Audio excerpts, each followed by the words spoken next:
வணக்கம் மக்களே.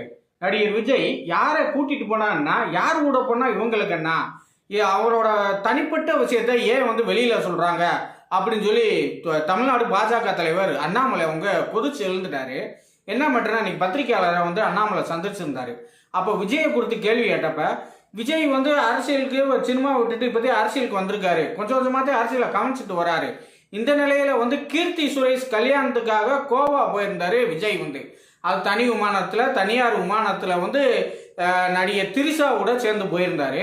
அந்த ஃபோட்டோ விஜயை செக் பண்ணுற மாதிரி காவல்துறை அதிகாரிகள் செக் பண்ணுற மாதிரி ஃபோட்டோ வந்துருச்சு. திரிஷா டிஷர்ட் பேண்ட்டில் செல்ஃபோனை கையில் வச்ச மாதிரி ஒரு ஃபோட்டோ வெளியே வந்துருச்சு. இதை வந்தோடனே எல்லாரும் ஏன் விஜய் கூட போனார், அவர் தனியாக போயிருக்கலாம்ல, விஜய் கூட ஏற்கனவே லிஃப்டில் தனியாக போனார் அப்படி இப்படின்னு திமுக காரங்களாம் பயணமாக பரப்பிக்கிட்டு இருந்தாங்க. திமுக, நாம் தமிழர் கட்சிக்காரங்க இப்பெல்லாம் பரப்பிக்கிட்டு இருந்தாங்க. இதை பற்றி பேசின அண்ணாமலை, விஜய் யார் கூட போகணும்னா அது அவரோட பிரைவேசி, அவர் தனியாக விருப்பப்பட்டு யாரை வேணால் கூட்டிகிட்டு போவார், யார் கூடவும் போவார், அவன் தனிப்பட்ட வாழ்க்கையில் யாருக்கும் தலையிட அனுமதி இல்லை. அந்த வகையில் அவர் தனியார் விமானத்தில் போகும்போது விமான நிலையத்தில் வச்சு அவரை ஃபோட்டோ எடுத்தது யார், அது தமிழ்நாடு உளவுத்துறை காவல்துறை போலீஸ்தே எடுத்திருக்காங்க. அந்த ஃபோட்டோவை திமுக ஐடி வங்கிட்ட கொடுத்துருக்காங்க. இதை பற்றி நாங்கள் மத்திய விமான போக்குவரத்து துறை அமைச்சர்கிட்ட புகார் கொடுக்க போகிறோம். புகார் கொடுத்து இந்த ஃபோட்டோவை யார் எடுத்தா, எத்தனை மணிக்கு எடுத்தாங்க, இந்த ஃபோட்டோவை யாருக்கு அனுப்புனாங்க, எப்படி அது சமூக வலைதளத்தில் பரவுச்சு, இப்படிலாங்கிறத நாங்கள் விசாரித்து சும்மா விட மாட்டோம். அந்த ஃபோட்டோ எடுத்து வெளியே விட்டவங்கள கைது பண்ண வைப்போம் அப்படின்னு சொல்லியிருக்காரு. என்னடா இப்படி விஜய்க்கு ஆதரவாக இப்படி பேசுகிறாரு, விஜய் கூட அதை பற்றி எதுவும் எதிர்ப்பு தெரிவிக்கல, விஜய் எதுக்காக இப்படி இது பண்ணுறாரு அப்படின்னு நினச்சிக்கிட்டு இருக்கப்பேவா அடுத்து விஜய் வெளுத்து வாங்கிட்டாரு அண்ணாமலை.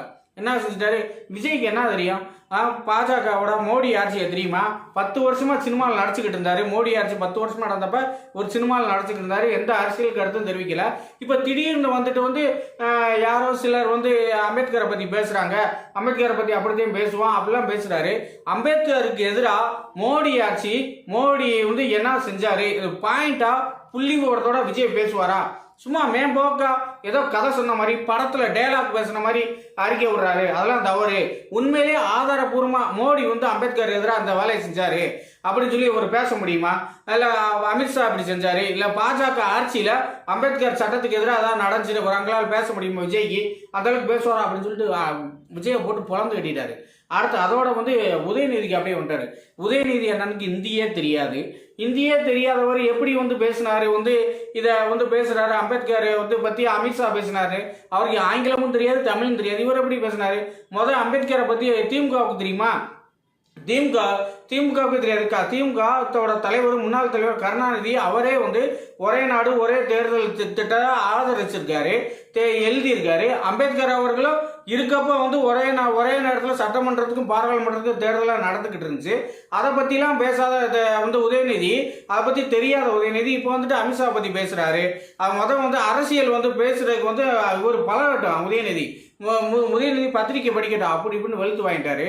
ஆனால் அது மட்டுமா பல விஷயங்களில் அண்ணாமலை கோடிட்டு காட்டி திமுக ஆட்சி திறனற்ற ஆட்சியாக இருக்கு, இவங்களால தமிழ்நாட்டுக்கு எந்த வித நன்மையும் இல்லை அப்படிலாம் சொல்லி பேசிக்கிட்டு இருந்தாரு. இந்த நிலையில தான் உதயநிதி அண்ணன் என்ன சொல்லியிருக்காருன்னா, நான் ஒரு கிறிஸ்டியன், அதை திரும்ப திரும்ப சொல்றதுல எனக்கு சந்தோஷம். நான் கிறிஸ்டியனுங்கிற சொல்றதுனால மற்றவங்களுக்குலாம் சங்கியலுக்குலாம் வயிறு எரியும் அப்படின்னு சொல்லி பேசுறாரு. யாருக்கு வயிறு எரிய போகுது? அவர் மதத்தை நான் கிறிஸ்துவையும் சொல்றாரு. அதுக்கு நமக்கு என்ன, ஏற்கனவே தெரியுமே. அறநிலைத்துறை அமைச்சர் சேகர்பாபு தீவிரமான இந்து மத பக்தர், அவர் சபரிமலை கூட இப்போ கூட போயிட்டு வந்தாரு. ஆனால் அவரவே அகலியா சொல்ல வச்சவரு உதயநிதி அண்ணே. அது மட்டும் இல்லாமல் சனாதனத்தை எதிர்ப்போம், சனாதனத்தை ஒழிப்போம் சொல்லி பேசின ஒரு உதயநிதி அண்ணே. அது கிறிஸ்துவருங்கிறனால்த்தையும் பேசியிருக்காரு போல. ஆனால் இப்போ எப்படி வேற மாதிரி சொல்கிறான்னா, நான் கிறிஸ்துவன் அப்படி சொன்னால் இவங்களுக்கு கோபம் வருது. நான் இந்து நினச்சா இந்து, நான் கிறிஸ்துவன் நினச்சா கிறிஸ்துவன், முஸ்லீம் நினச்சா முஸ்லீம்னு வீரம் படத்தில் வீரமாக விசுவாசம் தரல அஜித் படத்தில் சொல்லுவார், நீ கோனார் நினச்சா நான் கோனார், நீ செட்டியார் நினச்சா நான் செட்டியார், நீ முதலியார் நினச்சா நான் முதலியார் அப்படின்னு சொல்கிறத அந்த சினிமா டைலாக்கை மாற்றி வச்சு இப்போ உதயநிதி அண்ணன் பேசிக்கிட்டு இருக்காரு. உதயநிதி அண்ணன் அவ்வளவு சமத்துவமாக இருக்க ஆளு, நீ இருக்கிறது உண்மைனா எல்லா மதத்துக்கும் பொதுவாக இருந்தேன், அதை விட்டுப்பட்டு இந்துக்களை மட்டும் புறக்கணிக்கிற, இஸ்லாமிய கிறிஸ்துவர்களை நல்லபடியாக பார்த்துக்கிற, நீ நல்லபடியாக பார்த்துக்க. அது மாதிரி இந்துக்கள் மேலேயும் தமிழர்கள் மேலேயும் கொஞ்சம் கரிசனை காட்டுனேன். தமிழை போற்றி.